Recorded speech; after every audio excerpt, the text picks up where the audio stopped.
Samuel Tyler war Werkzeugmacher. Heute ist er Dharma-Lehrer, Großvater und Begleiter an der Ränder vom Leben. Schon früh hat er gespürt, dass das gewöhnliche Leben für ihn nicht ganz stimmt. Das Empfinden ist zum Ausgangspunkt von einer existenziellen Suche geworden, die ihn zu Selbsterfahrung, LSD, Bioenergetik und später zu der Meditation geführt hat. Im Gespräch erzählte Samuel, wie sich über Jahrzehnte hinweg eine tiefe Praxis entwickelt hat, geprägt von innerer Unruhe, spirituellen Fragen und der Bereitschaft, sich am Leben wirklich zu stellen. Wir reden über seine Vipassana-Praxis, über Jhanas, das heisst tiefe Konzentrationszustände, über den Umgang mit Angst und Panik, über Körperarbeit und über Lehrerinnen außerhalb von etablierten spirituellen Linien. Ein zentrales Thema ist das Dienen, als Wendepunkt vom Nähen zum Gehen, von der Frage «Was fehlt mir?» zu der Frage «Was braucht es jetzt?». Der Samuel redet über die Begleitung von Sterbenden, über Enkelkind, Gruppenprozess und Rückzug, über Mitgefühl jenseits vom Ich und über das Vertrauen, dass auch Dunkelheit und Krise Teil des Weges sind. Ein erfahrungsnäheres Gespräch über Hingabe, Erdung und spirituelle Reifung, trägt von Einfachheit, Tiefe und einem stillen Humor. Übrigens, den Podcast mache ich in meiner Freizeit. Er ist ein Herzensprojekt. Wenn du ihn unterstützen willst, dann like ihn in deiner Podcast-App, kommentiere und schicke Episoden an Leute, die Interesse haben könnten. Falls du etwas an die Kosten beitragen willst, dann geht das ganz einfach per Twint. Die Angaben findest du auf www.meditationsszene.ch unter Spenden. Meine Ausgaben sind hauptsächlich Billets, um zu den Gästen zu kommen, Serverkosten und das ein oder andere Social-Media-Tool, das nur im Abo erhältlich ist. Danke vielmals. Und jetzt viel Vergnügen bei diesem Gespräch. Willkommen zur Meditationsszene Schweiz. Ich bin Lukas Wittmer. Heute rede ich mit dem Samuel Tyler. Der Samuel hat seine berufliche Laufbahn als Maschinenmechaniker angefangen, genau gesagt als Werkzeugmacher. Mit der Zeit hat er vom Handwerk über soziale und medizinische Berufe immer mehr in die Richtung von der spirituellen Begleitung gefunden. Heute ist er als Dharma- und Meditationslehrer unterwegs. Schon im Jugendalter ist er mit verschiedenen Arten von Selbsterfahrung, Therapie und Meditation in Kontakt gekommen. Ausgelöst durch die Erkenntnis, dass das Leben, so wie es normal läuft, nicht wirklich zufriedenstellt. Der buddhistische Weg hat sich für ihn als der klarste und hilfreichste gezeigt. Darum folgt er dem schon seit über 30 Jahren. Begleitet wird er von Lehrern und Lehrerinnen aus südostasiatischen Traditionen und auch von westlich geprägten Linien. Zu seinen wichtigsten Lehrern gehören der Fred von Almen. Bei ihm hat er eine 5-jährige Ausbildung zum Dharma-Lehrer gemacht und auch der Steve und Rosemary Wiseman, der Bhante Gunaratana und der Sayadaw U Khana. Daya Khema, eine Nonne, die 1997 gestorben ist, hat ihn auch stark inspiriert, auch wenn er sie nie persönlich kennengelernt hat. Wichtige Impulse für seine Dharma-Praxis und sein Leben kommen auch von heiltätigen Frauen. Der Samuel ist heute Stiftungsrat vom Meditationszentrum Beatenberg und schaut für den Vertrieb der Dharma-Tapes, eine Art Audiothek von buddhistischen Vorträgen. Er ist Vater von 2 Söhnen und Großvater von 4 Enkelkindern. Samuel, vielen Dank, dass du da gekommen bist für das Gespräch. Danke für die Einladung. Wir haben viele spannende Themen, gewisse sind schon angesprochen in deiner Biografie. Du hast dort in deiner Biografie geschrieben, ich habe die auch ein bisschen von deiner Website zusammengestohlen, es hat ein Schlüsselerlebnis gegeben in deiner Jugend, wo du gemerkt hast, so, das Leben ist irgendwie so ein bisschen leidbehaftet oder nicht ganz zufriedenstellend. Und das hat dich auf die Suche gebracht. Weisst du noch, was das war? Oder ist es überhaupt so ein Erlebnis gewesen, oder ist es einfach so eine schleichende Erkenntnis gewesen? Ja, schleichend ist vielleicht ein guter Begriff. Ich kann mich gut erinnern, wie ich in der Jugendzeit, also wie es vielen anderen auch geht, oder? Pubertierend und wie geht es weiter? Ich war 3 Jahre im Gymi, bin dort völlig abgeschifft, musste das 3. Jahr wiederholen und habe wieder entschlossen, das Gymi abzubrechen und habe eine Berufslehre angefangen. Also es war so eine generelle Verunsicherung gewesen. Also ich bin relativ, ich sage jetzt mal, hyperaktiv. Also es ist nie diagnostiziert worden, aber es ist eigentlich in der Rückschau klar, dass es immer ein Thema war. Und solange es einigermaßen einfach gelaufen ist, zum Beispiel das Lernen. In der Primarschule bin ich immer, ohne irgendetwas zu lernen, einfach mitgekommen. Und im Gymi ist es plötzlich darum gegangen, jetzt musst du irgendwie reinknüllen, oder? Ich habe bei der technisches Gymi gemacht, mit Algebra und darstellende Geometrie und so weiter. Und irgendwann bin ich einfach nicht mehr mitgekommen und habe keine Lust gehabt zum Lernen. Und das hat ziemlich viel Spannung verursacht. Und dann natürlich auch so Beziehungsgeschichten, die dann kommen. Wie gehst du um mit dem Leben? Und dann sind schon starke Erinnerungen schon, ich glaube, Primarschulzeit, wo ich viel das Gefühl hatte, ich will eigentlich gar nicht. Also das Leben ist mir eigentlich zu anstrengend. Ich kann mich wirklich auch an Gedanken erinnern, wo es gedacht hat, ich finde das eigentlich eine Frechheit, dass ich da muss sein. Ich habe nichts dazu zu sagen gehabt. Aus heutiger, sage jetzt mal buddhistischer, karmischer Sicht, hat da irgendein Bewusstseinsprozess einfach einen Prozess weitergeführt. Aber dann habe ich mich eigentlich beschissen gefühlt. Ich habe das einfach unglaublich anstrengend gefühlt. Wahrgenommen, das Leben. Und dann im Gymi sind so Bücher umgegangen von die Zen und die Kunst des Bogenschießens, einfach so Sachen.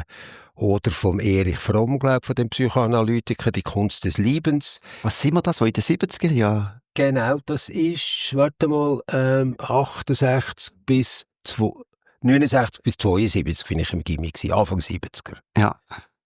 Und dann, das hat irgendetwas geweckt. Und ich sehe mich noch also in der Jugend einfach im Zimmer, im Schneidersitz, am Boden sitzen und irgendetwas versucht zu kreieren, obwohl ich keine Ahnung hatte. Das war einfach meine Idee gewesen, was Meditation könnte sein. Aha. Und dann ist natürlich losgegangen auch mit Substanzen, Kiffen. Ich war so ein bisschen Umgebungen gewesen, wo gekifft worden ist. Und habe dann zeitweise, also so bis nach der Lehre, relativ viel gekifft zum Teil. Und ein ganz wichtiges Erlebnis war, wir haben uns alle einfach so, ich sage jetzt mal, auf der Gasse getroffen. Ich habe bei Zug aufgewachsen, man ist an See runter und dort hat man irgendjemanden angetroffen. Und da bin ich vielleicht 19 oder so, also schon in der Lehre. Der ist ein relativ Bekannter, habe ich dort getroffen, und der hat gesagt, du, heute Abend gehe ich in Bioenergetik. Und ich habe keine Ahnung, was das ist. Der hat ein bisschen erzählt, was das ist. Das sind so sehr eine relativ strenge Körperübung gewesen. Und ich gesagt, komm ich einfach mit. Bin einfach mitgegangen. Und das war bei einem Sannyasin gewesen. Also Sannyasin, Osho, Bhagwan-Anhänger. Und der hat so ein kleines spirituelles Zentrum gehabt. Yugaramba hat das geheissen. Der Name ist mir so rein. Und er war ein passionierter ehemaliger Chemiker gewesen. Weisser Bart in seinen roten Gewändern, oder Sannyas. Und das ist einfach so der erste, ich sage jetzt ja Anführungs- und Schlusszeichen, Guru gewesen. Und da bin ich ein Weile so in dem Kreis gewesen, die Übungen. Der hat dann auch so Meditationen veranstaltet, oder wir sind zu ihm in sein Haus, in der Leventina mal über ein Wochenende. Das ist eigentlich so der wirklich erste Einstieg gewesen. Und also wenn ich mich richtig mag erinnere, so in meine Kindheit, so in den 80er Jahren, da ist so Bhagwan, ist wirklich das so Sekte, das hat wirklich als Sekte gegolten. Wie ist das gewesen? Das ist dann, glaube ich, oder ich habe es nicht so wahrgenommen. Es ist einfach, ich bin dann auch später relativ viel, in Zürich hat es auch ein grosses Zentrum gehabt, Zürich. Und hier an der Asilstrasse oben hat es ein kleines gehabt. Und das sind sehr dynamische Meditationen gewesen. Also die eine hat dynamische Meditation geheißen, oder Kundalini, oder Nataraj. Und das war ganz viel mit Bewegung gewesen. So ein bisschen encountermässig, Zeug rauslassen, Energie rauslassen. Und das hat mir wahnsinnig gut getan. Und dort bin ich so ein paar Jahre ein bisschen dabei gewesen. Ich habe nie Sannyas genommen, wie man dem gesagt hat. Also bin nie in roten Kleidern gewesen, ja. Nicht so. Aber das hat mir gefallen, es war so ein bisschen frei gewesen, freie Sexualität. Das war ja sehr bekannt für, also es war einfach relativ offen gewesen. Und das hat mir sehr gut getan. Und das war aber schon nach dem Gymi gewesen? Ja. Das ist schon während der Lehrzeit und gerade kurz nachher auch. Ja. Und dann ist aber eigentlich ein Schlüssel oder ein anderes wichtiges Erlebnis. dass ich einmal LSD genommen habe und dort habe ich einfach Erfahrungen gemacht, wo, also halt so die Halluzinationen, sage ich jetzt mal, visuelle, akustische, sensorische, wo ich gemerkt habe, aha, da gibt es wirklich noch etwas anderes neben dem oder hinter dem, was ich so üblicherweise wahrnehme. Also die Welt ist viel weiter und das hat mein Interesse extrem geweckt, das zu erforschen. Nicht weiter mit, also ich habe noch ein paar Mal LSD genommen in dieser Phase und dann aber mit gut 25 ist mein erster Sohn geboren und ab dann habe ich nie mehr Substanzen eingenommen für lange Zeit. Ja. Es ist einfach nicht mehr Thema gewesen. Aber das sind so wichtige Initialzündungen gewesen, zum Weitererforschen. Und kannst du noch ein bisschen sagen, was haben die Substanzen eröffnet? Ich glaube ganz einfach, dass die Wahrnehmung, die so im Alltag ist, nur ein Ausschnitt ist aus dem ganzen Spektrum. Ich habe ein Bild, wo mir so geblieben ist, oder eine Erfahrung, oder eigentlich zwei. Eine war, wir sind dann häufig einfach in die Natur. Einfach auf den Zuckerberg laufen, stundenlang. Da sind wir über eine Kuhweide reingelaufen und das war ein ganz frischer Kuhfladen. Wir waren barfuß. Und ich bin einfach barfuß in den frischen Kuhfladen hineingestanden. Ganz warm, das ist alles so zwischen den Zehen raufgequollen. Das war wahnsinnig schön. Einfach ein zutiefst sinnliches Erlebnis. Von der Kuhfladen. Und das hat so, aha, die übliche Wahrnehmung ist einfach nur irgendwie einfach nur ein bestimmtes Spektrum von Wahrnehmung, das möglich ist. Oder am Boden gelegen und das ist so ein grösserer Stein oder ein kleiner Fels vor mir gewesen, mit Moos bewachsen. Und plötzlich ist das Moos, bin ich mitten in einem Urwald drin gewesen. Also das Moos ist einfach zu einem Urwald gewachsen. Ich bin mitten im absoluten Grün innen gelegen. Einfach völlig selig, völlig selig. So Erfahrungen. Ja. Und dann hast du das in der Meditation quasi probiert zu replizieren? Sicher habe ich das versucht zu wiederholen und ich habe mir dann ziemlich Mühe gegeben. Also ich habe mich am Anfang, das heisst, nachher bin ich relativ schnell einmal zum Vipassana gekommen. Meine Partnerin, sie hat schon lange früher mal Vipassana gemacht. Also buddhistische Meditation? Genau, ja. Genau. Das, was ich eigentlich heute immer noch dran bin. Mhm. Und dann hat sie mir gesagt, sie ginge in ein Vipassana-Retreat, ob ich mitkäme. Oder hat mir das näher gebracht. Und dann bin ich dort hin. Ich weiss nicht mehr einmal, mit wem das der erste Kurs war. Und das ist sehr strukturiert, wie das angeleitet wird, was man zu tun hat, wohin dass man den Geist wendet. Und das hat mir wahnsinnig gut getan. Mir in meiner Zerstreutheit, in meinem Reiz suchen, oder? Ich hatte so die Tendenz gehabt, und das hat mich einfach immer wieder oben runtergeholt. Oder ausgerichtet. Ich finde es noch spannend, du hast ja gesagt, du hättest so ein bisschen ein nicht diagnostiziertes ADHS, also sehr eben hyperaktiv oder auch sehr sensibel in der Wahrnehmung. Und es gibt ja viele Leute, die sagen, die das haben, es ist extrem schwierig zu meditieren, weil dort muss man hinsitzen und muss eigentlich ruhig werden. Wie hast denn du das erlebt? Schwierig. Also ich kann mich erinnern, also die ersten Retreats sind meistens nur so 2, 3, 4-tägige gewesen, also vielleicht Ostern oder Pfingsten. Ich kann mich so erinnern, wenn ich einfach nur gewartet habe, bis endlich die Klangschale angeschlagen wird. 3/4 Stunden Qual. Und doch irgendetwas muss passiert sein, oder irgendwo habe ich einen Sinn drin gesehen oder irgendetwas gespürt, dass ich einfach weitergemacht habe, dass ich dran geblieben bin. Eben, weil, also, das finde ich noch echt erstaunlich, wenn du sagst, es ist so unangenehm gewesen, du wartest, bis die Klangschale schlägt und trotzdem gehst du wieder, nicht nur ein Retreat, sondern machst weiter. Ich vermute, das ist jetzt natürlich mehr als 30 Jahre her oder 35 bald, dass eben der Geist trotzdem irgendwo ein bisschen Ruhe gefunden hat. Also durch den klaren Fokus, zum Beispiel die Achtsamkeit, einfach nur auf dem Atem halten oder irgendeine andere Körperempfindung, habe ich natürlich gemerkt, der Geist kann man selber mit beeinflussen. Und das ist offensichtlich genug gewesen, um einfach dranbleiben. Und später hat es dann schon tiefere, also ich bin dann auch längere Retreat gemacht später, wo ich auch die sogenannte Jhana-Praxis, also die Sammlungsmeditation, ein bisschen intensiv, ein bisschen, ja, sehr intensiv versucht habe zu praktizieren, um den Geist einfach zur Ruhe zu bringen. Mhm. Und so Erfahrungen von, wo das erste Mal mein Geist so für meine Erfahrungen richtig still war, eine Zeit lang. Das war so eine wahnsinnige Erleichterung gewesen. Und der Satz, der dann kam, ist, ich habe Ferien vor mir selber. Mhm. Und das ist eigentlich das, was ich früher immer, ich halte das Leben nicht aus oder ich halte mich nicht aus. Und dort ist plötzlich der Geist, der sonst im Zeug rumflippt, von einem zum anderen, ist plötzlich einfach zufrieden mit ganz, ganz wenig. Mhm. Das war sehr eindrücklich gewesen. Und wenn du sagst, du bist wirklich so in die Jhana-Praxis, eben die tiefen Sammlungssachen. Ich nehme an, da hast du mehr als ein paar Tage gehabt, bis der Geist dann wirklich so ruhig war.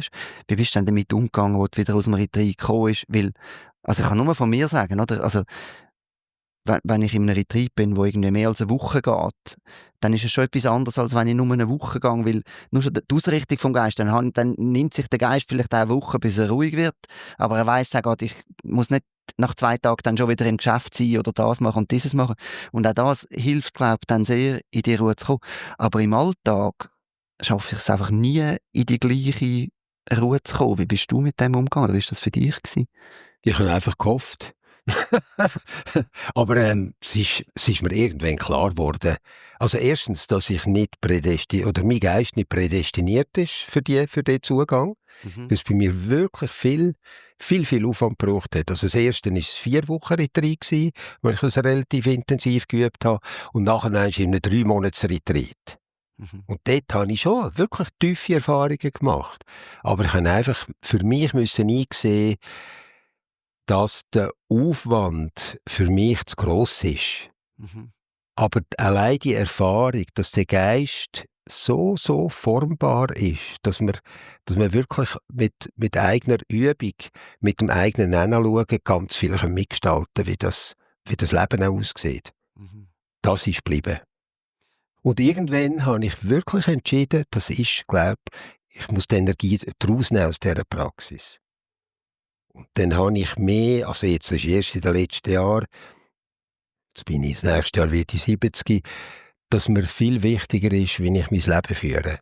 Also was ich ganz konkret auch im Aussen mache, wie ich mit den Menschen umgehe, dass ich eigentlich meine Energie und mein Wissen möglichst helfend Mhm. darbringen, oder wie man dem sagen kann. Und nicht mehr so intensiv meditierend. Ja. Wobei es bei der Meditation schon auch noch Abstufungen ja gibt. Also meine, die Sammlungsmeditation ist vereinnahmt und eben die Vipassana-Meditation, die du vorhin gesagt hast, dort redet man ja häufig auch quasi von Dry Insight auf Englisch, das Trockene, eben ohne in die tiefe Mhm. Sammlung zu gehen. Wobei, es ist natürlich immer noch viel gesammelter, als man im Alltag ist. Ja. Aber es ist ja auch ein Weg, oder? Ja, ich meine, das bleibt. Also, dass ich weiter auch in Retreat gehe, jedes Jahr möglichst mehrere Wochen im Retreat verbringen. Der grösste Teil in den letzten Jahren mehr Selbstretreat, einfach in einem hilfreichen Umfeld, also wo ich bekocht werde und so, aber dass ich dann für mich selber Mhm. praktiziere. Aber nicht mehr so, mit nicht mehr so viel Druck, Ja. etwas müssen hinzukriegen. Sondern eigentlich mehr eine Haltung. Ich bin in der Mahasi-Methode vor allem geschult worden, das ist eine burmesische Richtung. Und dort versucht man, jede einzelne Wahrnehmung von Moment zu Moment wahrzunehmen, oder also sich bewusst zu sein, in allen Sinnesfeldern. Und ich gehe jetzt mehr, ich mache das schon, um den Geist ein bisschen zu beruhigen, aber dann versuche ich mehr aufzutun und einfach zu schauen, so offenes Gewahrsein, sagen wir dem auch. Was ist jetzt? Mhm. Die Sachen kommen und gehen. Und nicht mehr so punktuell und nicht mehr so streng mit mir. Mhm. Und was hat das geändert? Ja, es hat sich das geändert, dass ich mich einfach nicht mehr so anstrenge. Also, dass ich nicht mehr etwas erzwingen will. Und das hat auch wieder mit meinem Alter, ich kann mich gut erinnern, mit 60 hatte ich so eine vielleicht typische Krise gehabt.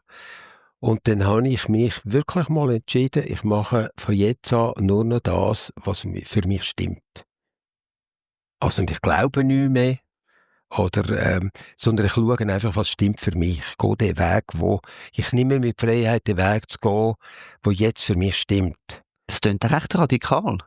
Ja, es ist gar ich meine, ich bin schon immer so ein bisschen der Tendenz so gewesen. Mein Leben hat so viele Wendungen genommen.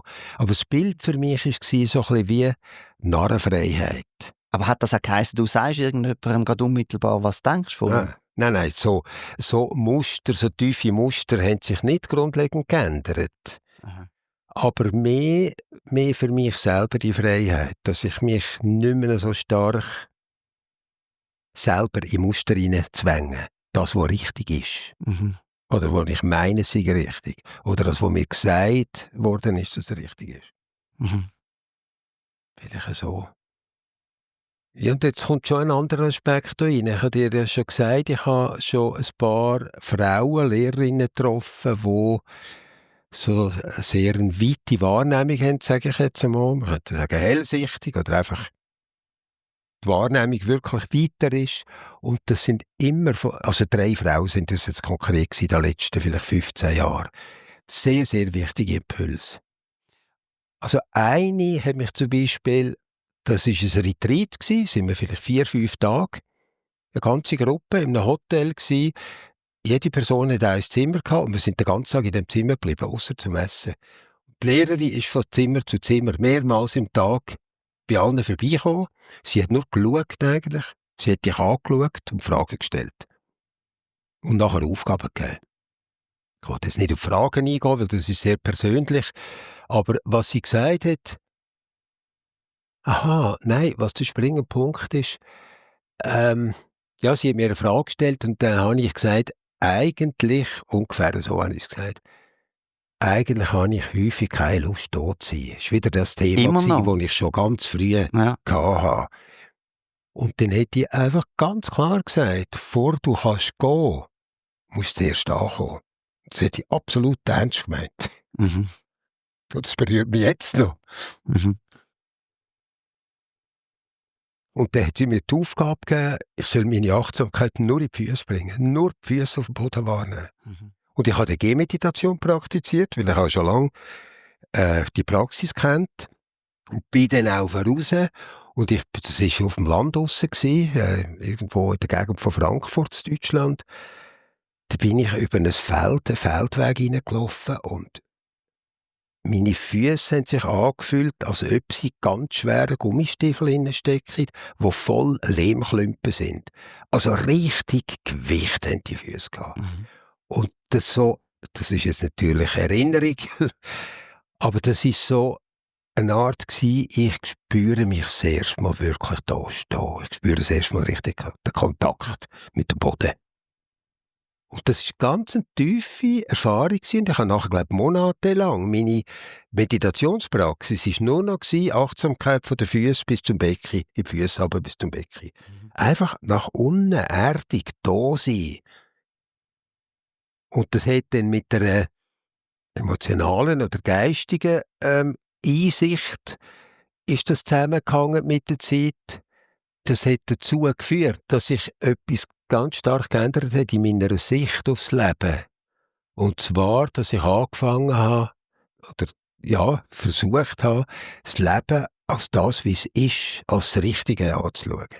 Mhm. Nicht in irgendwelchen Hoffnungen zu schwelgen, irgendwann ist dann alles gelöst, sind alle Probleme gelöst und dann ist es gut. Sondern das Leben ist nun einmal auch mit Spannung verbunden. Das Leben ist hell und es ist dunkel. Das Leben ist Spannung und das Leben ist Entspannung. Das Leben ist angenehm und es ist unangenehm. Das ist genau das Leben. Und das ist eigentlich auch jetzt so tiefst buddhistische... Ja, das habe ich erst dann angefangen zu verstehen, als ich mich angefangen habe, einverstanden erklären mit dem Leben. Okay, du musst da sein. Mhm. Du musst da sein, du musst das Leben da leben.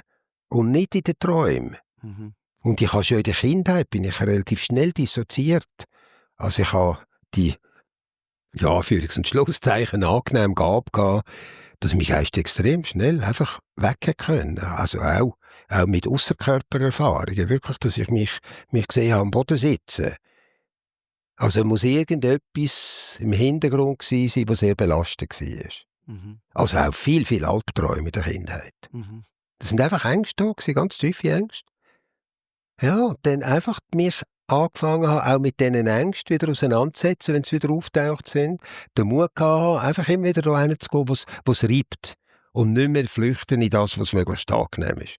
Und früher war es halt Kiffen und Alkohol gewesen, oder was auch immer. Und du hast gesagt, das sind alles in den letzten, die 3 heilkundigen Frauen sind in den letzten 10 bis 15 Jahren gewesen. Ja, ich Also glaube, ist das eine Erkenntnis, die noch gar nicht so wahnsinnig alt ist? Ja. Vielleicht war die erste etwa vor 20 Jahren, das aber nicht viel länger. Und aus was für Traditionen sind die? Also sind das irgendwie... Keine Traditionen, die erste, das war eine Dänin. Die hat einfach selber auch schon, die ist schon so aufgewachsen und hat dann angefangen, Kurs zu geben. Die ist irgendwie als allein da gestanden. Also sie war nicht irgendwo in der Tradition eingebettet gewesen. Aber hat Meditation eine Art Unterricht? Ja, sie hat dann so ein richtiges Heilsystem quasi. Heilmeditation. Ich habe dann irgendwann aufgehört, wenn es darum gegangen ist, neu mit dazuzugehören und so, dann bin ich alle wieder ausgestiegen. Ja. Das war immer wieder ein Thema gewesen, oder? Aha. Aber so wird einfach der Impuls. Ich habe vielleicht 2-3-tägige Kurse mit ihr gemacht und dann ist das Retreat, das vielleicht 4-5 Tage war. Und nachher nicht mehr. Und die anderen auch ähnlich? Ähnlich, die letzte jetzt, wo ich jetzt noch ein bisschen, ich glaube, vorletztes Jahr das letzte Mal etwas mitgemacht habe, sie hat schon aus der Kindheit, sie ist aus Kasachstan ursprünglich und hat in der ganz frühen Kindheit schon, sagt sie, immer wieder Kontakt gehabt mit dem Jenseits, also mit Verstorbenen. Das war sehr, sehr belastend gewesen. Also sehr viel Ängste, das nicht gewusst, wie damit umgehen. Und ihr Modell, was sie sagt, was nach dem Tod ist, oder um was es überhaupt geht in dem Leben, ist absolut kompatibel mit dem Buddhistischen. Also im Buddhismus sagt man ja, alles anhaften, loslassen. Also alles einfach loslassen und dann bist du frei. Dann musst du nicht mehr in eine duale Daseinssphäre geboren werden.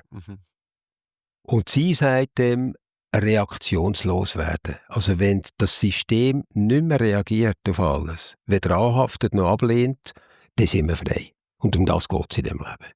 Sind wir dann einfach so ein bisschen Gemüse? Wo nachher? Nein, also wenn du im Leben das erreichst.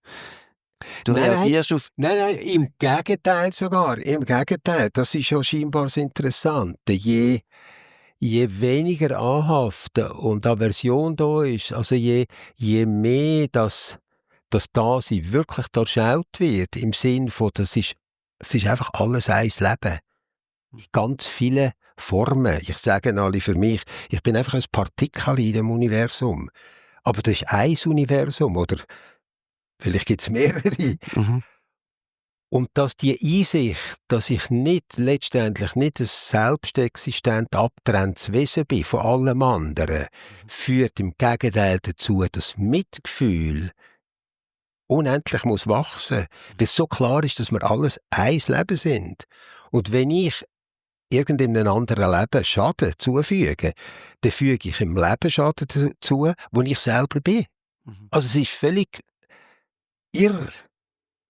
Und ich denke, je mehr, dass man dort reinsehen, umso klarer wird es, dass nur ein ethisch hilfreiches Leben, ein ethisch gutes Leben, also ein Leben, das auf Miteinander statt auf Gegeneinander baut, das Einzige ist, was zur Freiheit führt für alle.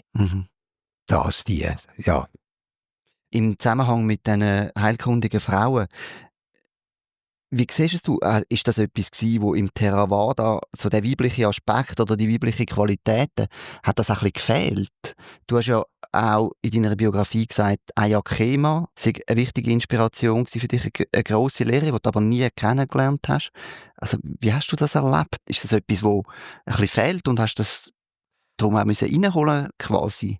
Also bei der Ayya Khema ist nicht das Thema gewesen. Okay. Weil ich habe sie sehr, also eben die Videos, die ich gesehen habe, die Vorträge und so, sie ist ja sehr, also ich sage jetzt mal Deutsch, oder Tarif durchgegeben, so ist es. Also eigentlich nicht weiblich.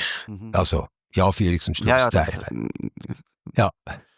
Und das Theravada, vor allem so, wenn ich es am Anfang kennengelernt habe, in Thailand oder dann auch in Myanmar, in Burma, ist es natürlich auch extrem, also allein von der Struktur her, total männlich dominiert.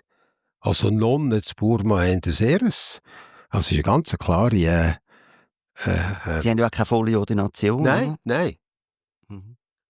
Und auch, also ich meine, im Theravada gibt es Buddha-Statuen, das sind männliche, oder? Das ist eine männliche Statue. In tibetischen und in anderen Traditionen sind dann auch Tara oder Kuan Yin in China oder Korea, wo weibliche Formen vom vollkommen Erwachsenen dargestellt werden. Also andere Aspekte. Mhm. Vielleicht ist schon das, was mich auch bei diesen heiltätigen Frauen speziell angezogen hat. Aber das weiss ich nicht so recht. Ja. Es ist mir nur aufgefallen, die Lehrenden, die du genannt hast, sind ja schon primär so eben in der Theravada-Tradition und eben nicht in diesen tibetischen Traditionen, wo es auch mehr weibliche Figuren hat. Mhm. Also ich meine, Ausser der klar, der Fred. Fred schlägt Brücke, ja. Ja, ja. Ja, aber das stimmt schon. Aber das Tibetische, ich habe schon ein paar Kurs gemacht, die tibetischen Traditionen, aber das ist mir zu... Katholisch. Ja, ich kann es jetzt nicht so sagen, aber das ist genau mein Begriff, den ich brauche. Zu katholisch. Ich bin katholisch aufgewachsen und ich bin sehr froh. Also, ich meine, wir sind jeden Sonntag in die Kirche, Aha. wir beten daheim, ein Tischgebet, ein Gute-Nacht-Gebet, aber nichts Dogmatisches. Mhm. Aber es hat mir sehr gut getan. Mhm. Aber ich kann mich auch noch erinnern, in der Primarschule schon, im Religionsunterricht habe ich plötzlich, ist mir so klar gewesen, das ist nicht meins. Mhm. Es ist um Gleichnis gegangen und die Lehrerin hat überhaupt das Gleichnis nicht können übersetzen, was das für unser Leben bedeutet. Und das ist genau der Punkt gewesen, wo wir dann in der Vipassana-Praxis, ich habe das so total praktisch gefunden, Mhm. also lebenspraktisch. Und das Katholische habe ich nicht so wahrgenommen in dem. Und darum bin ich ja gerade, glaube mit 16 eben können austreten, habe ich gerade den Austritt geschrieben. Wirklich am ersten Tag, als es möglich war. Okay, ja. Wenn du sagst lebenspraktisch, was mich auch noch wundert, du hast gesagt, mit 25 bist du Vater geworden. Bist du dort schon am Meditieren gewesen? Oder ist das erst später gekommen? Das ist immer noch so die Sanya-Szene. Also das ist noch nicht Vipassana gewesen. Ja. Dort sind es mehr so dynamische Sachen gewesen und therapeutische Sachen. Gerade in dieser Phase, ne, das ist nachdem der erste Sohn geboren ist, habe ich mal eine 3-wöchige Hypnosetherapie gemacht. Jeden Tag 2 Hypnosesitzungen. Aha. Also quasi stationär. Und wahnsinnig, das war auch richtig gut gewesen. Also dort habe ich wirklich angefangen, auch, ich sage jetzt mal, mit mir zu arbeiten. Ja. Meine Strukturen kennenzulernen und ein bisschen weicher, geschmeidiger zu werden. Ich war relativ streng gewesen, glaube ich, in meinem Geist. Ja. Und was hat das Vaterwerden und das Eltern oder Vatersein mit deiner Meditation gemacht oder mit deiner Praxis gemacht?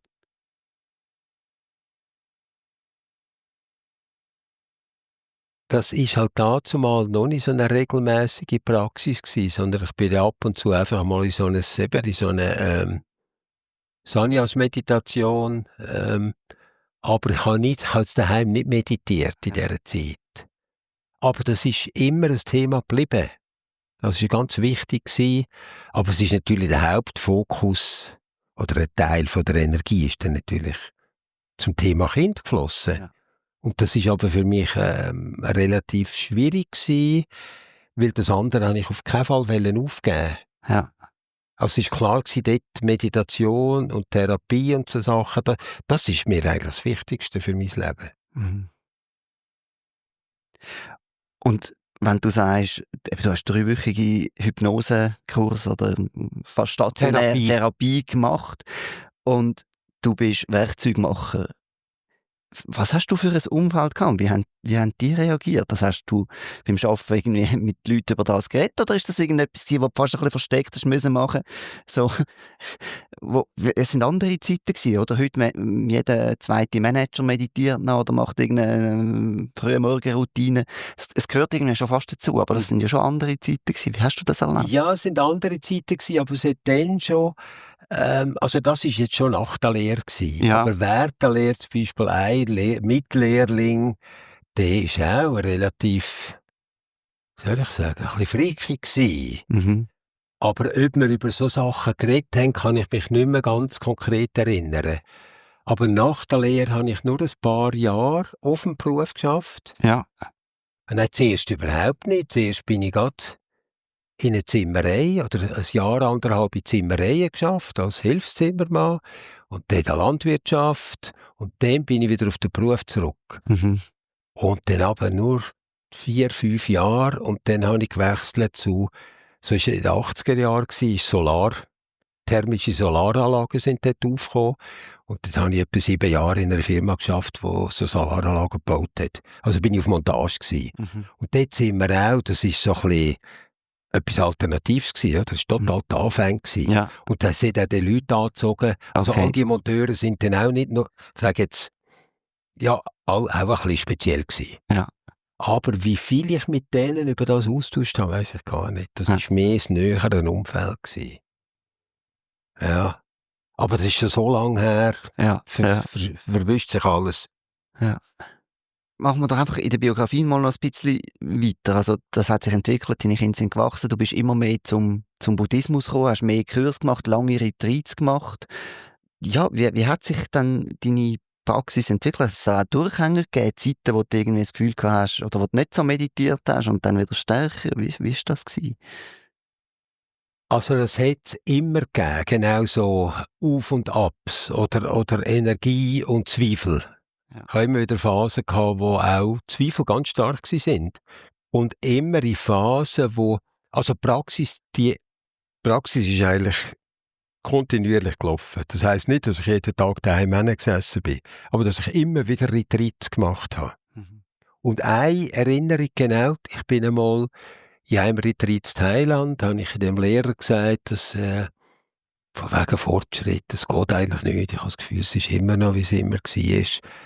Und dann hat er, glaube ich, gesagt, also wenn du überhaupt nicht würdest wahrnehmen, dass sich etwas ändert in deinem Leben durch Praxis, dann wärst du doch ziemlich dumm, wenn du jetzt immer noch dran wärst. Und ich war schon mehrmals bei diesen Lehrenden gewesen. Mhm. Und dann hat er mir als Vorschlag gemacht, ich soll mir doch eine Tabelle einfach aufschreiben, wenn ich wo im Retreat wie lang war und vielleicht so Schlüsselerfahrungen oder so. Einfach zu mich orientieren, du bist ja dran. Mhm. Und das hat sich etwas geändert. Manchmal habe ich einfach, weil das nicht so Feuerwerkerfahrungen gewesen sind das einfach so kontinuierliche Prozesse, von ein bisschen mehr Freiheit. Vielleicht schon, manchmal hat es tiefere Erfahrungen gegeben, wo etwas wie klar geworden ist. Mhm. Und dann auf das haben hat es wieder Zweifel gegeben, was soll das alles? Und mache ich mir da etwas vor? Mhm. Und das ist jetzt noch so, das Auf und Ab, das Auf und Ab. Und ich habe das auch mehr einfach gelernt, akzeptieren. Das gehört einfach auch, ich weiss jetzt nicht, ob es zu so einer Praxis gehört, aber zu meinem Leben. Mhm. Immer wieder fragen. Immer wieder, keine Lust mehr. Oder mein System ist so ein bisschen reizorientiert. Und wenn es einfach so eine Weile immer etwas Gleiches ist. Ja. Und was haltet die dann bei der Stange? Also hast du Lehrende oder hast Das ist auch eigentlich wieder, und das hat zum Teil mit der letzten Frau, die heiltätige oder hellsichtige Frau, wo eben auch so ein Modell hat von, dass unser Leben ganz klar, sie sagt, wir haben uns selber für das Leben eine Aufgabe gegeben. Also sie macht das ein bisschen persönlich, oder? Mhm. Dass wir uns formen, inkarnieren in diesem Leben, dass wir uns mit unseren Schutzengeln zusammentun und beraten, was gibt es noch zu lösen, wo bist du noch verfangen. Und dann selber wieder beschliessen, okay, ich brauche noch eine Inkarnation, irgendeine Form, um noch etwas befreien in mir. Mhm. Und das Modell hat für mich auch so, weil sie so eindrücklich aus ihren eigenen Erkenntnis erzählt hat, was sie sieht, was sie erfahren hat, seit sie in diesem Leben ist. Und es ist interessant, diesen Frauen vertraue ich einfach. Mhm. Es ist vielleicht naiv, aber... Und das ist jetzt ein paar Jahre her, das hat mir wieder einen richtigen Impuls gegeben. Okay, was gibt es in diesem Leben noch? Was kannst du in diesem Leben noch machen? was ist das Beste, was du dem Leben kannst geben? Das ist eine ganz wichtige Frage geworden. Und ist das etwas, wo du verbal, also in Wort, kannst ausdrücken, oder ist das eher auf einer tieferen Ebene, ein Gespür, wo es dich anzieht? Aha, wohin das denn konkret geht? Ja, also wenn du sagst, was es noch zu tun gibt oder was ich muss machen. Also weißt, ist das so quasi wie irgendein Vision Board, wo irgendwie draufschreibst, irgendwie bis 75 will ich noch eine Yacht und Nein, das habe ich ich bin sehr momentbezogen. Also ich nehme mir relativ wenig vor, so für die Zukunft. Ja. Ich scheue mich auch total, mich auf irgendetwas festzulegen. Und dann quasi zu sagen, ja, bis der Tod. Sondern ich bin so ein bisschen, von Moment zu Moment. Aber ich glaube einfach also eine Erfahrung war auch in einer Vipassana-Retreat, wo ich ganz viel Metta praktiziert habe, also was darum geht, einfach das Herz und den Geist zu öffnen fürs Leben als Ganzes. Und dann habe ich gemerkt, wie stark ich in einem Modus bin, was mir noch fehlt, zum Glücklichsein. Und aus dem heraus ist einfach die Frage entstanden, wie kannst du dem Leben dienen? Statt was brauchst du noch? Und das ist eigentlich nur wie eine andere Sichtweise gewesen. Ich bin in einer Meditationshalle auf meinem Küssi gesessen und da ist die Frage auftaucht. Und durch diese Frage, mit dieser Frage ist ein absolutes Glücksgefühl verbunden gewesen. Also wie kannst du dienen, statt was brauchst du noch? Es war kein Mangel mehr gewesen, sondern plötzlich Bereitschaft zu geben, da zu sein, hilfsbereit zu sein. Und das ist verbal, so in meinem Geist auftaucht, aber das hat irgendwie einen tiefen Impact gehabt in mir, dass es dann klarer geworden ist, hey, du bist nicht da zum Konsumieren, zum dich glücklich machen. Das gehört schon auch zu, dass es mir gut geht. Aber was kann ich geben? Und das ist natürlich etwas, was du dann auf eigentlich alle Bereiche kannst anwenden, vom ganz Kleinen bis zum ganz Grossen, oder? Also, du kannst jemandem ins Tram helfen und kannst irgendwie dich humanitär engagieren, oder? Ja. Das, genau, es sind wirklich einfach ganz, ganz häufig, wenn ich am Tram stehe oder vor dem Zug, dass wenn es viele Leute, dass ich mir ganz bewusst mich einfach ein bisschen zurücknehme. Jetzt lasse ich die anderen zuerst den Sitzplatz wählen. Manchmal schaue ich, dass ich zuerst rankomme, weil ich einfach Lust habe auf einen guten Platz. Oder im Grösseren, was ist mir überhaupt möglich? Und im Moment bin ich so sehr mit den beiden Enden vom Leben beschäftigt, mit meinen Enkeln. Also die beiden kleineren Enkel, die ich je einen Tag pro Woche habe. Also jede Woche einen Tag habe ich einen von diesen Enkeln und Enkelinnen. Und auf der anderen Seite mache ich so freiwilligen Einsatz auf einer Palliativstation in einem Bezirksspital. Also wo ich Menschen ein bisschen begleite, die grob gesagt im Sterbeprozess sind. Und das finde ich wahnsinnig befriedigend.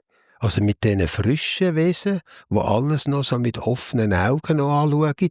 Aber dann schon, haben wir schon gesehen, die Grössere war jetzt 3 gewesen, wie es so langsam ich wird, oder? Ich kann das allein, ich bin.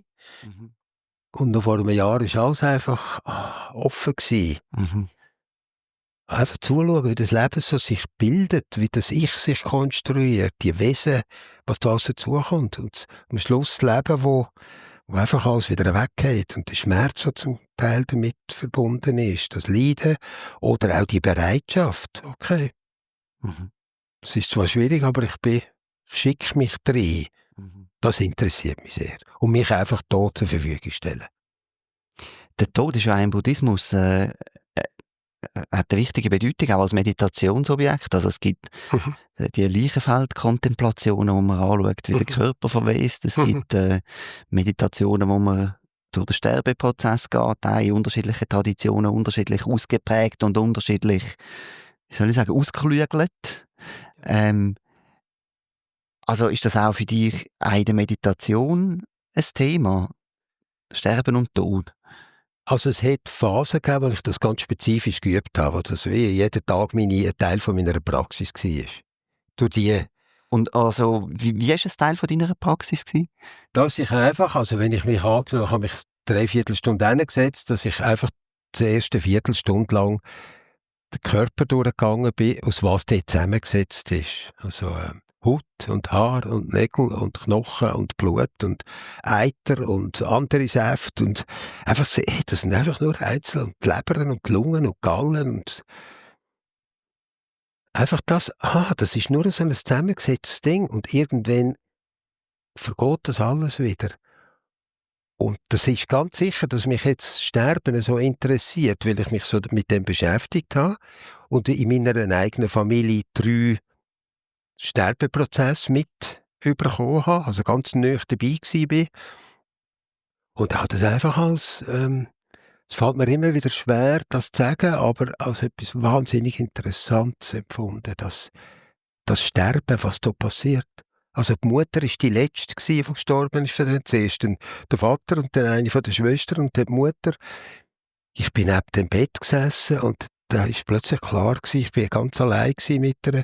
Jetzt ist sie tot. Und ich war einfach sprachlos. Also es hat angefangen zu denken, was ist jetzt und was passiert jetzt? Und dann hat es gleichzeitig gesagt, versuch einfach nicht zu verstehen, sondern gib dir dem hin. Das war irgendwie das Gefühl gewesen. Das war eine wahnsinnige tiefe Erfahrung gewesen. Das absolute Nichtwissen, das Sprachlos, ich glaube, das Sprachlos-Sein. Und sonst habe ich vielleicht hört man es jetzt, ich bin nicht aufs Maul gefallen. Und das hat mir wahnsinnig gut getan. Einfach, so mein Bild war, der Laden ist mir runter. Es hat nichts mehr zu sagen gegeben. Ich bin einfach neben dem Bett geknüllt und habe mich verteidigt.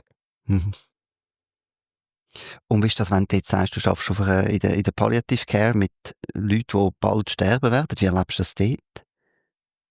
Die sind ja wahrscheinlich emotional nicht ganz so nahe wie die Eltern oder eine Schwester. Ja, ganz, ganz, ganz verschieden. Manchmal ist es einfach eine Dienstleistung anbieten. Ich bin Also was machst du denn dort? ganz häufig Füße massieren. Okay. Es hat sich scheinbar ein bisschen umgesprochen, dass ich angenehm massiere. Also häufig ist dann der Wunsch einfach eine Massage, Fuß oder Unterschenkel.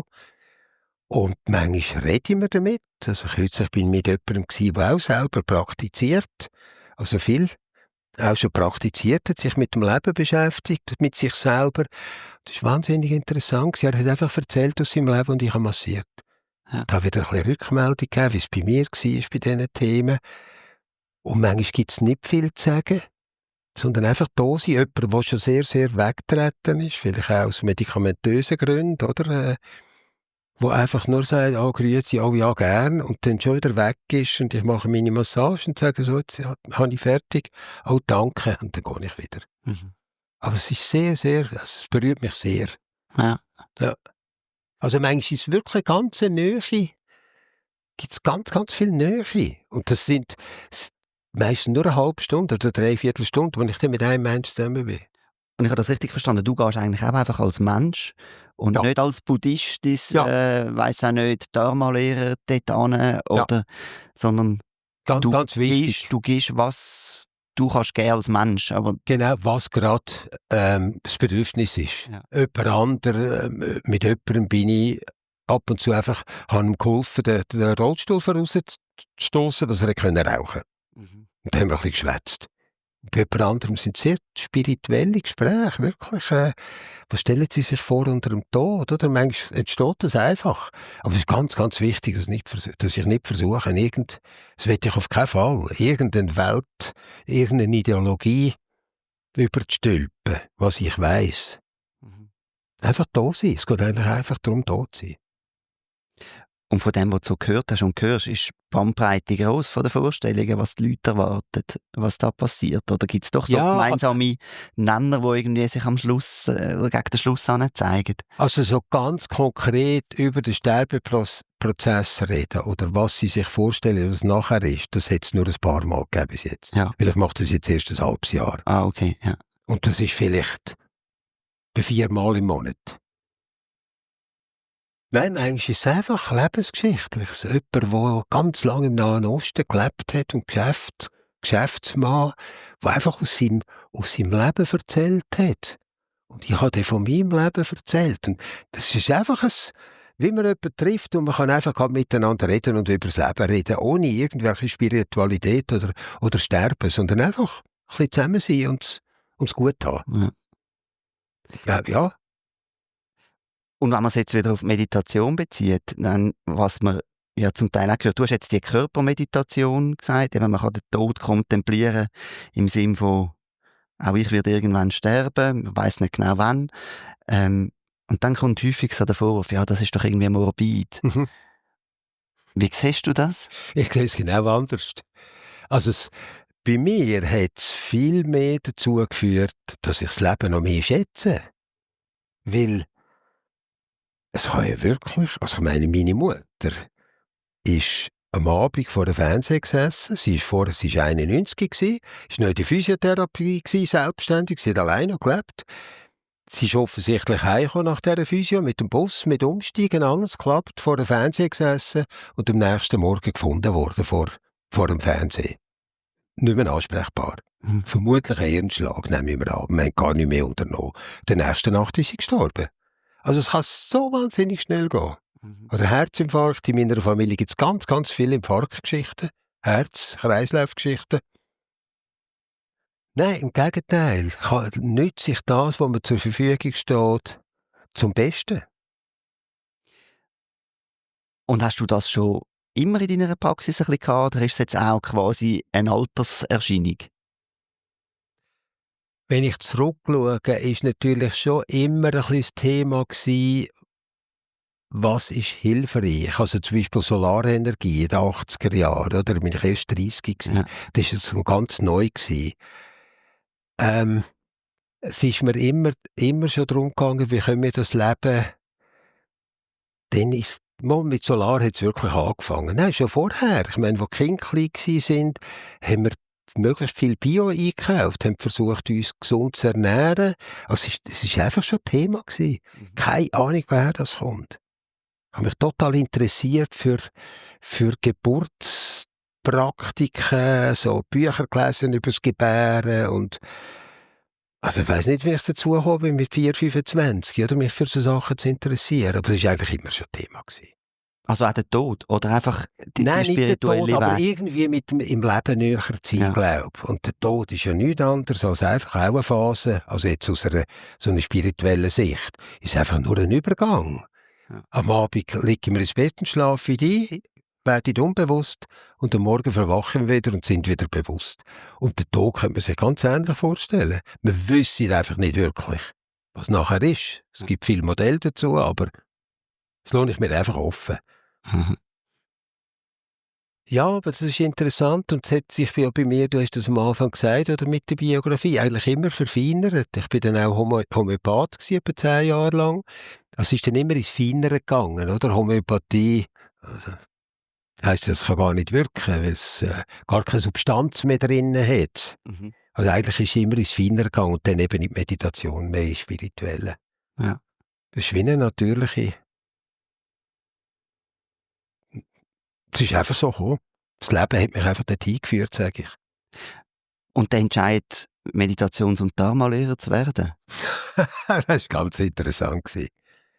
Der Fred von Alben hat irgendwann das Gefühl gehabt, er will Nachwuchs schulen, dass es auch weitergeht in der Schweiz, oder? Wenn er älter geworden ist. Und dann hat er ein paar Leute gefragt, und ich weiss noch genau, wenn er mich gefragt hat, ob ich Interesse hat, geschult zu werden zum Dharma-Lehrer, ist wirklich, glaube ich, mein erster Gedanke gewesen, oh nein, langweilig. Dann hockst du dort vorne, oder? Kurs für Kurs hockst du dort vorne und erzählst immer das Gleiche. Aha. Das sind immer wieder die Grundlagen, wie man den Geist ausrichten kann, wie man das Herz öffnen und so weiter. Langweilig, ich, wo mich so gerne bewege. Und gleichzeitig habe ich gewusst, eine bessere Chance, zum selber tiefer praktizieren, gibt es gar nicht. Oder? Es sind 4, 5 Jahre gewesen, wo wir uns wirklich intensiv, also mit Theorie, aber auch Praxis damit beschäftigt haben. In der Gruppe. Mhm. Ganz viel in der Gruppe. Und das ist, also es ist so klar gewesen, ich sage ja. Obwohl der erste Impuls war auch nein. Und ist es langweilig, dort vorne sitzen? Nein, es kann wahnsinnig interessant sein. Ja. Aber es kann Also auch langweilig sein. es kann auch langweilig sein. Ist auch wieder das Leben, gell? Ja, das ist einfach die Frage, wie motiviert ich bin. Ja. Und was auch, ich glaube auch, wie ich mich verbunden fühle mit den Meditierenden, die in einem Kurs sind. Ja.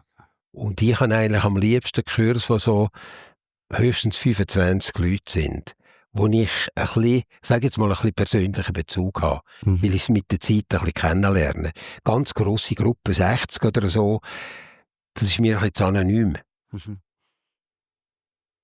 Ja, und dann mit kleineren Gruppen, da kommt man viel mehr Persönliches mit über, was läuft, oder, bei den Einzelnen. Und das beflügelt mich extrem. Also einfach zu sehen, wie viel das kann passieren in ein paar Tagen. Mhm.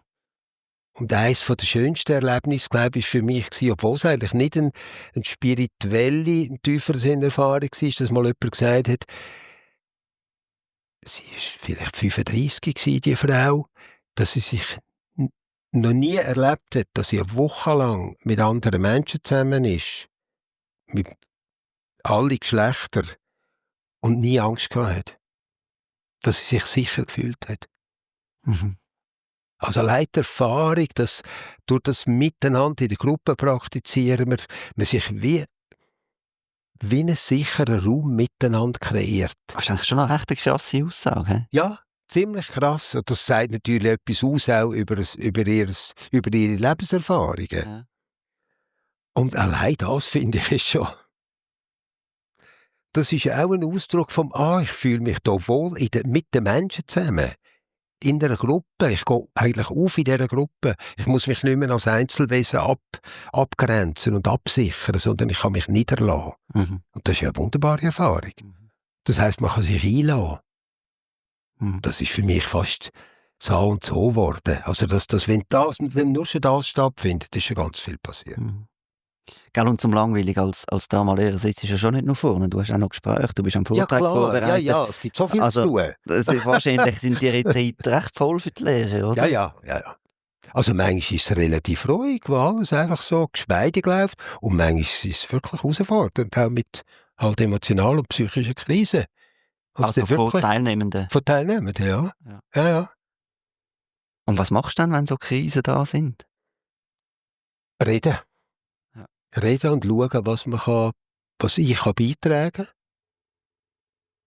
Ja, einfach aufgrund von der eigenen Erfahrung. Schauen, wie könnte man mit dem umgehen. Und das ist ein anderer Punkt, den ich noch nie erwähnt habe, dass ich auch ein Training gemacht habe in Somatic Experiencing, so einen Traumatherapieansatz. Ja. Weil ich, seitdem ich das Training gemacht habe, einfach noch viel, geschickter umgehe mit wirklichen Krisen. Also schneller merken, wenn jemand in einer Geschichte sich verstrickt. Oder dann, wenn das zur Sprache kommt in einem Gespräch, hilfreicher kann sein, wie man damit umgehen kann. Wie man damit sein, akzeptieren, wie es ist, aber einen geschickten Umgang finden. Und das ist natürlich eine Mischung, Meditation, Therapie. Ja, das kommt dann immer etwas Therapeutisches auch rein, aber ich finde das sehr hilfreich. Aber es kann herausfordernd sein, vor allem wenn ich Kurs allein leite. Bis jetzt habe ich immer Schwein gehabt, dass nie wirklich dramatisch war. Aber wenn man jetzt vielleicht 1, 2, 3 Personen hat, die wirkliche Krise hat, also Psychose zum Beispiel, psychotische Schübe, dann ist es sehr herausfordernd allein. Aber so eine Person, der sagst du wahrscheinlich nicht einfach, ja, jetzt sitz weiter auf dem Küsschen und mach weiter, oder? Nein, auf keinen Fall. Also wie soll ich jetzt sagen? Manchmal ist es nötig zu sagen, es ist gescheiter, du gehst heim. Oder sogar fordern. Ja, weil es einfach nicht geht, weil es nicht gut tut. Oder es wirklich still sein, also in der Stille mit sich sein, kann ja genau dazu führen, dass so etwas aufkommt, weil man keine Ablenkungsmechanismen mehr zulässt. Und das geht ja eigentlich, dass man nicht mehr immer gerade reaktiv etwas zudeckt, wenn etwas zum Beispiel Schwieriges kommt. Und darum ist es auch wichtig, dass man nicht in allzu schwierigen solche Situationen, so ein Retreat, so ein Schweigeretreat macht. Ja, also man sagt ja, es ist schwierig zum Segeln lernen, wenn es stürmt, oder? Das musst du eigentlich machen, wenn der Wind ein bisschen ruhiger ist. Ja, Ja. Vielleicht nicht ganz windstill, aber ein bisschen ruhiger. Du hast einmal in einem Retreat von dir selber erzählt, dass du irgendwie schon Angstzustände hast, also auch schwierige Situationen. Magst du da etwas sagen, was deine Erfahrungen sind und wie du gelernt hast, damit umzugehen? Vielleicht auch, was für dich geholfen hat? Vielleicht etwas, wo auch gerne jetzt wieder zückst, wenn jemand mit ähnlichen Sachen kommt? Ich glaube, das Allerwichtigste für mich ist, also jetzt das ist jetzt auch schon 20 Jahre, dass ich da damit arbeite. Also ich habe ja gesagt, ich habe in der Kindheit viel so Albträume gehabt, viel Ängste. Und die habe ich dann eine Zeit lang können scheinbar auf die Seite schieben, auch eben mit Kiffen und Alkohol und so. Und in einem Retreat sind die wieder aufgebrochen, in Thailand. Also einfach zur Nacht Panikattacken. Und dann habe ich langsam den Mut gehabt, mich dort hinzubegeben. Also nicht immer grad davon zu rennen, innerlich oder dieser Angst, sondern einfach mehr zulassen. Wie ist die Erfahrung? Wie zeigt sich eigentlich die Angst? Wie fühlt sich der Körper an und was denkt es? Mhm. Und da haben wir natürlich eben die Somatic Experiencing Erfahrung oder das Training oder die Ausbildung sehr geholfen, weil man dort wirklich Werkzeuge kennenlernt. Wie kannst du mit so schwierigen Situationen umgehen, ohne sie gerade loszuwerden? Das Übliche ist, ich will so unangenehm loswerden. Ja. Und dort geht es darum, zuerst mal akzeptieren, es ist so. Und dann aber, was kann ich jetzt machen, um das Gleichgewicht einigermaßen zu halten? Um nicht untergehen. Mhm. Und trotzdem, und auch nicht müssen verdrängen. Sondern so weit es geht, wirklich dran sein, was eng wird. Ja, und einfach einen Weg finden. Und umso mehr, dass ich das geübt habe, umso besser gelingt es. Also, dass die Angst nicht mehr die Macht hat, wenn sie wieder mal auftritt. Das ist jetzt ein Weile nicht mehr passiert. Aber es braucht einfach bei mir so gewisse Bedingungen. Und dann ist eher die Tendenz, dass das aufkommen kann. Es Also, klingt aber noch anspruchsvoll. es Also, ist wenn es jetzt anspruchsvoll. wirklich akut ist, Ja. meine, was machst du dann? Ist gut, wenn es wirklich akut ist. Also, du hast gesagt, vor einer Panikattacke, oder? Ja. Da kannst du Also, ja wahrscheinlich nicht ein bisschen hingehen und ein bisschen schauen, oder? nein, aber jetzt bei der letzten, die ich noch hatte, das war das letzte Jahr einmal, konnte ich wirklich damit umgehen. Aber eben nach vielen Jahren Übung. Ja. Ja. Ja, also das Übliche ist einfach davor rennen. Oder etwas zudeckeln. Also einfach etwas. Also ich meine, ich hatte eine Zeit lang Psychopharmaka im Sack gehabt, Ja. dass ich zur Not etwas hätte nehmen können. Und manchmal habe ich es wirklich auch genommen. Weil ich gefunden habe, nein, ich wollte jetzt einfach nicht, es ist mir zu anstrengend. Oder ich kann nicht. Ich habe zu viel Angst vor der Angst. Ja. Aber wirklich ein bisschen damit spielen. Also spielen im Sinne von Interesse daran haben, damit umzugehen. Und ist das etwas, was man nur im Retreat machen kann oder Nein. im Alltag? Ich habe natürlich ganz viel auch therapeutisch daran gearbeitet. Also wirklich viele Therapiesitzungen. Jetzt auch im Rahmen von dieser Essay-Schulung. Mhm. Aber auch im Alltag. Also das letzte Mal, als ich das hatte, war es eine ganze Woche. Fast eine ganze Woche, jede Nacht. Am Abend habe ich gemerkt, wie es langsam kommt, wenn es dunkel geworden ist. Und dann, jetzt einfach jede Nacht, ist das meine Beschäftigung gewesen. Wie gehst du damit um? Wie überlebst du die Nacht? Und es hat es gegeben, dass ich um Mitternacht voraus bin. Zum nachher schnaufen. Einfach laufen voraus, im stockdunklen Dorf.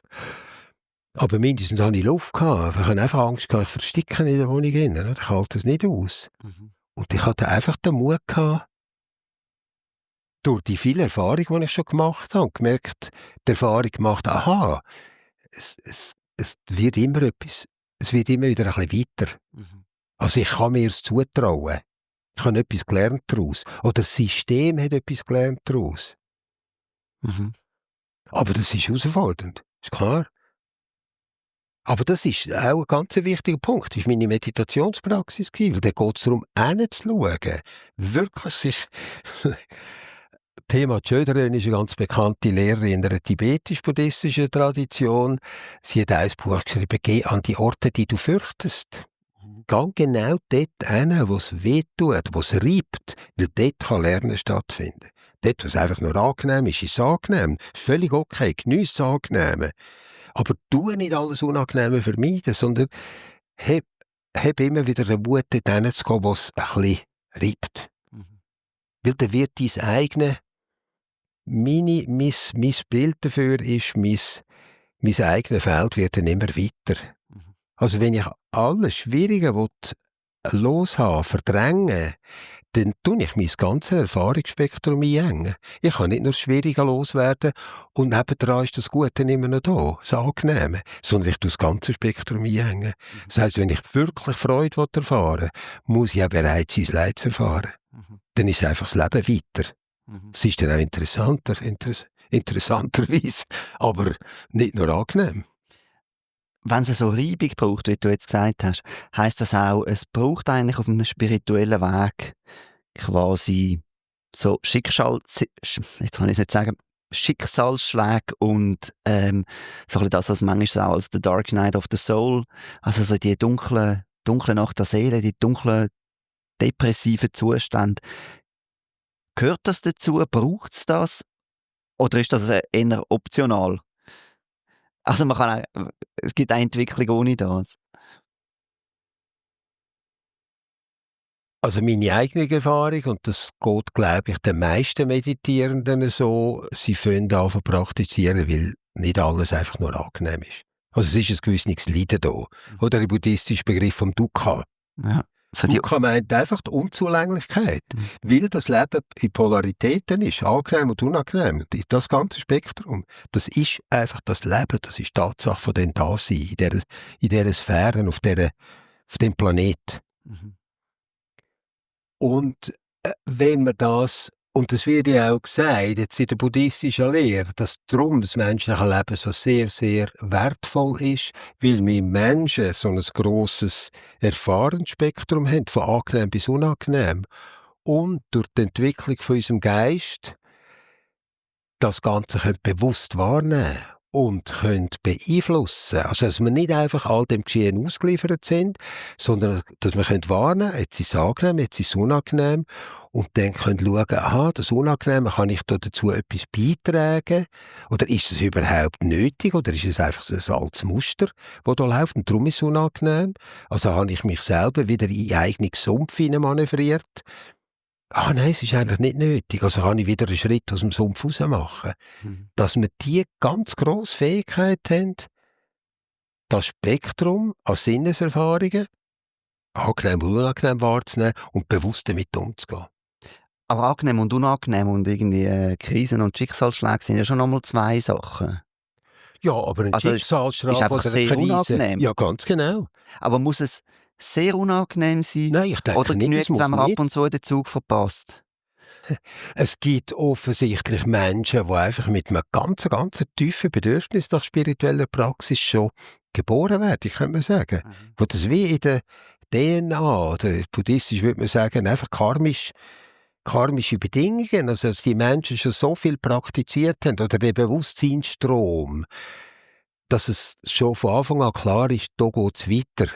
Noch mehr Freiheit. Gut, das ist einmal wie kommt man überhaupt dazu, wie fängt man Ja, überhaupt an zu ja, praktizieren? ja. Aber was ich eben gemeint habe, ist auch noch, nachher, wenn man mal auf dem Weg ist, braucht es quasi so Krisen, gibt es so, weißt du, so quasi Kulminationspunkte, wo man sagt, okay, da habe ich wieder irgendwie, was nicht, den Grund erreicht und habe mich abstoßen und vorher bist du immer nur ein bisschen geschwebt und hast wirklich mal so tief müssen sinken, dass du den Grund erreichst, um dich wieder abstoßen.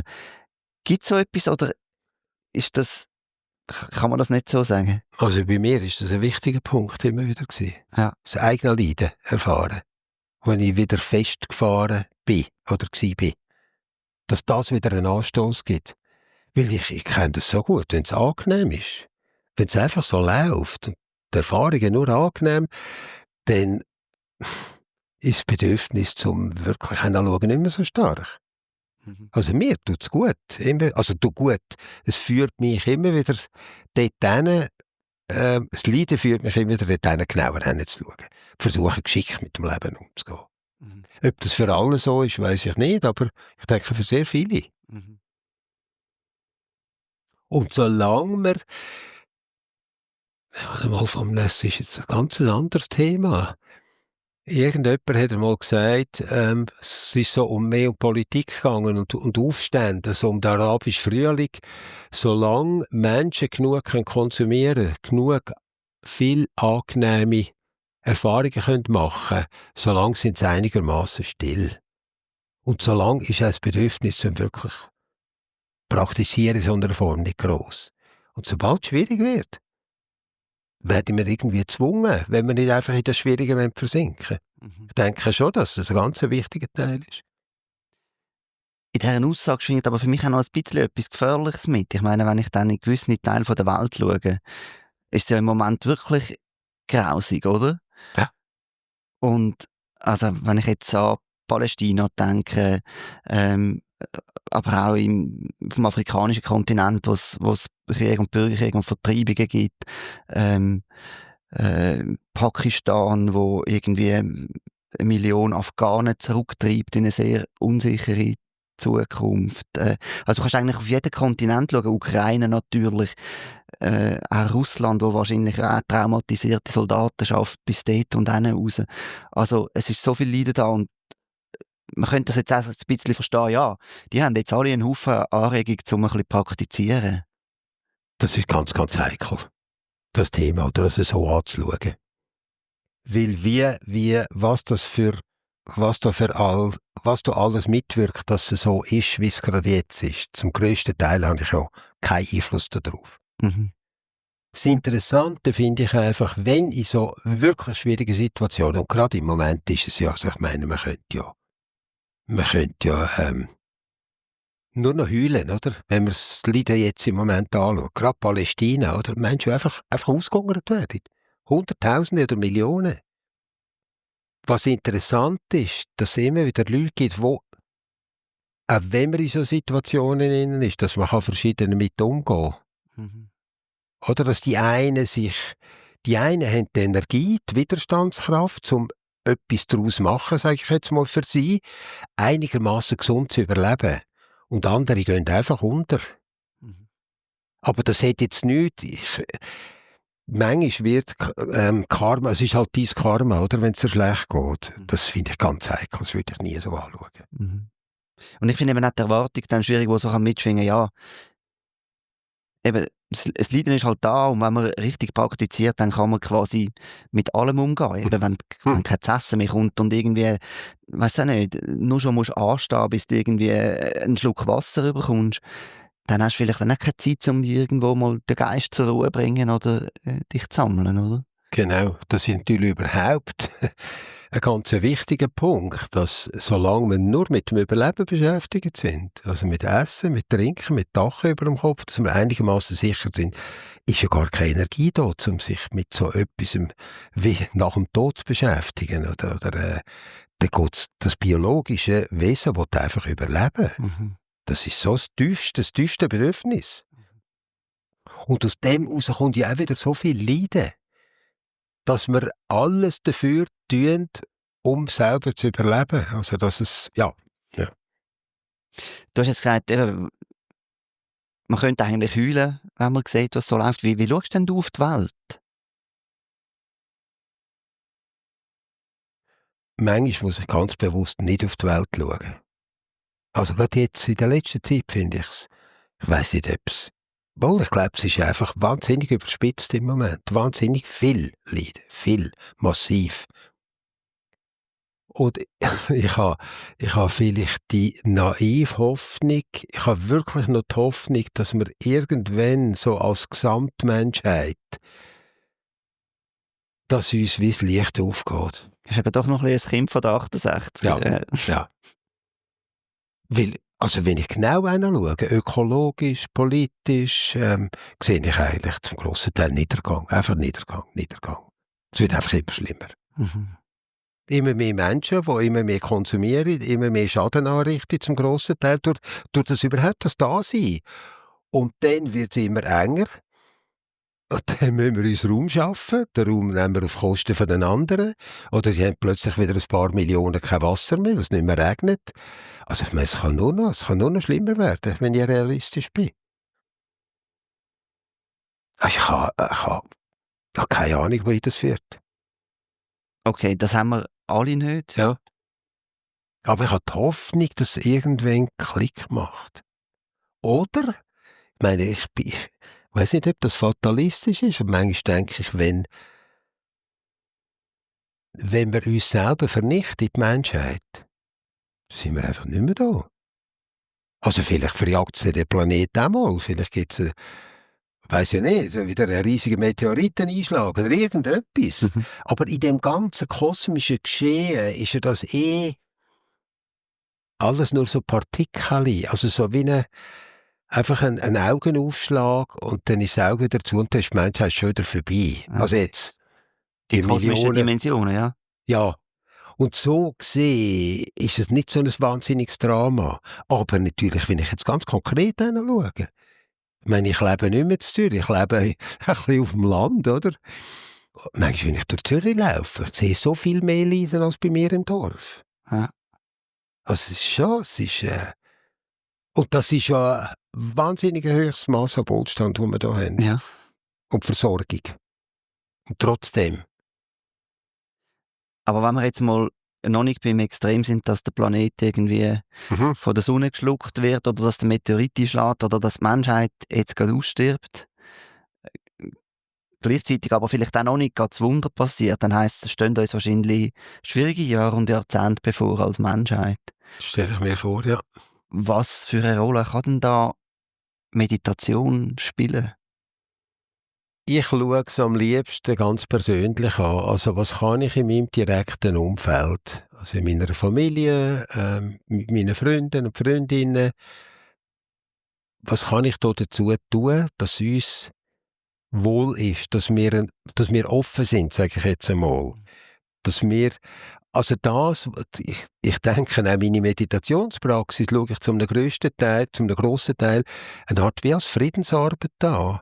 Ich versuche, ich sage es jetzt einfach so als Bild, etwas Gutes auszustrahlen.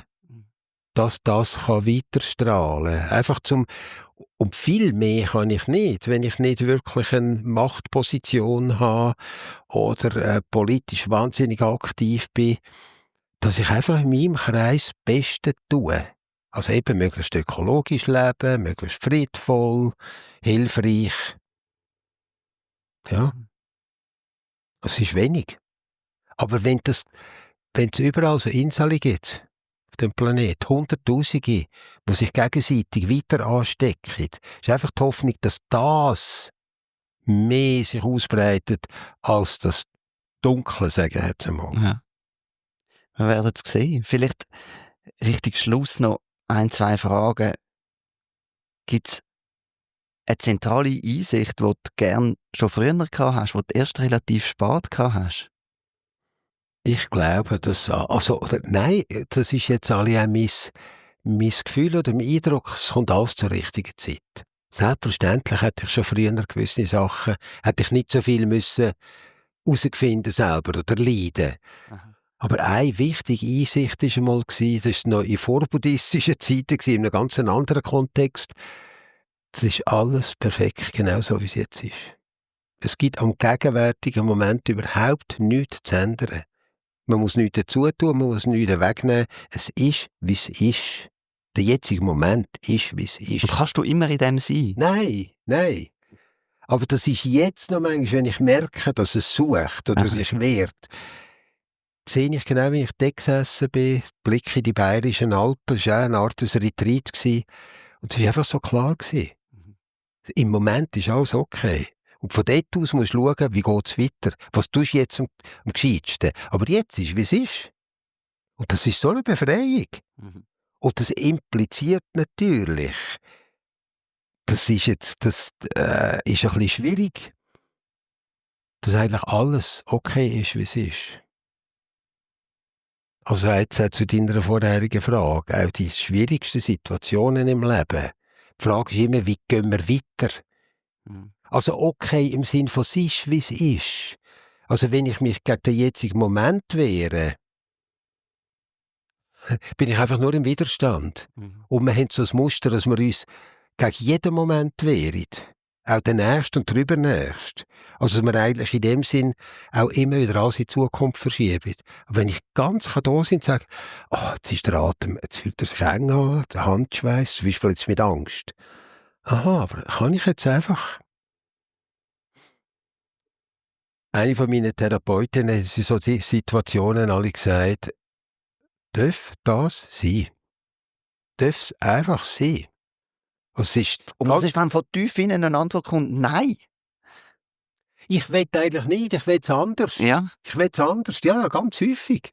Ist immer noch so im Hintergrund, obwohl das einer der zentralen Aspekte von der Meditationspraxis ist. Das Leben ganz annehmen, wie es jetzt ist. Jetzt ist so, jetzt ist so, jetzt ist so.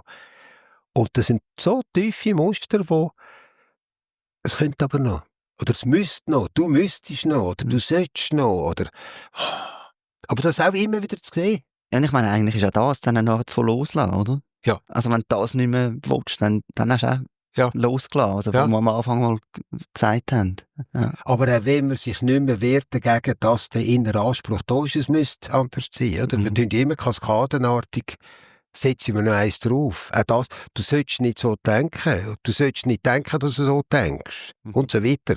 Das ist endlos. Einfach ausschnaufen und da sein.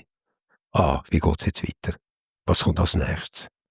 Immer von da aus, statt schon im nächsten Moment. Das ist, glaube ich, ein ganz wichtiger Punkt. Mhm. Und bei dir natürlich dann immer die Frage, und wie kann ich jetzt am Leben dienen? Das ist dann auch so ein bisschen eine, die dann immer weiterführt, oder? Dann kommst du eben gleich wieder ins Handeln. Ja, klar. Das muss auch immer wieder ins Handeln führen, ja. Das ist eigentlich das Befriedigende, habe ich gemerkt, letztlich. Eben, dass es nicht einfach auf dem Küssi bleibt und ein bisschen... Ja, auf alle Fälle. Schöne Einsicht. Oder? Ja. Und das Handeln ist jetzt meine Erfahrung, also sowohl mit den kleinen Enkeln wie mit den Schwerkranken, ist immer wieder herausfordernd. Es ist nicht nur angenehm, aber genau das Herausfordernde ist, glaube ich, auch, hat etwas wahnsinnig Befriedigendes. Also so einfach Bereitschaft haben, sich mit dem zu konfrontieren. Also letztlich ist es ja nicht immer eine Konfrontation mit mir. Das passiert ja alles in mir, oder, was passiert. Aber einfach das, okay, ich bin bereit. Und manchmal ist das Beste einfach, jetzt wollte ich Zeit für mich. Jetzt wollte ich den Tag nicht wissen. Oder? Ja, aber das Handeln ist ganz, ganz wichtig. Also für mich wird es immer wichtiger, denke ich. Ja, man könnte, glaube ich, noch in viele Details hineingehen. Aber wenn jetzt die Leute, die zuhören, mehr über dich wissen, wo finden sie Infos, wo bist du am Unterrichten? Du hast eine Website. Ich habe eine Website, aber die Infos, die dort drauf sind nicht mehr so aktuell. Alt. Wolltest du sie gleich noch sagen? Ja, die Website ist einfach mein Name, samuelteiler.ch. Und dort habe ich, also was aktuell ist dort drauf, ist immer mein Kurskalender. Also wo ich unterrichte, manchmal Abendvorträge oder so. Genau. Ich unterrichte vor allem in Beatenberg, wo ich auch Stiftungsrat bin, dann im Karuna-Haus in Toggenburg. Das sind so die beiden Hauptorte. Beides sehr schöne Orte, ja. Beides sehr schöne Orte. Und dann eins im Jahr in Niederbayern, im Seminarhaus Engel. Und über Uffert immer im Unterengeldienst, Schlien, in einem Kurshaus, wie passend an die Yoga. Also mit einem Freund zusammen, der Yogalehrer ist. Und dann tun wir das so, die beiden Philosophien versuchen wir ein bisschen zusammenzubringen. Oder wir versuchen aufzuzeigen, dass eigentlich beides das Gleiche ist. Oder das Gleiche will, nämlich Freiheit. Ja.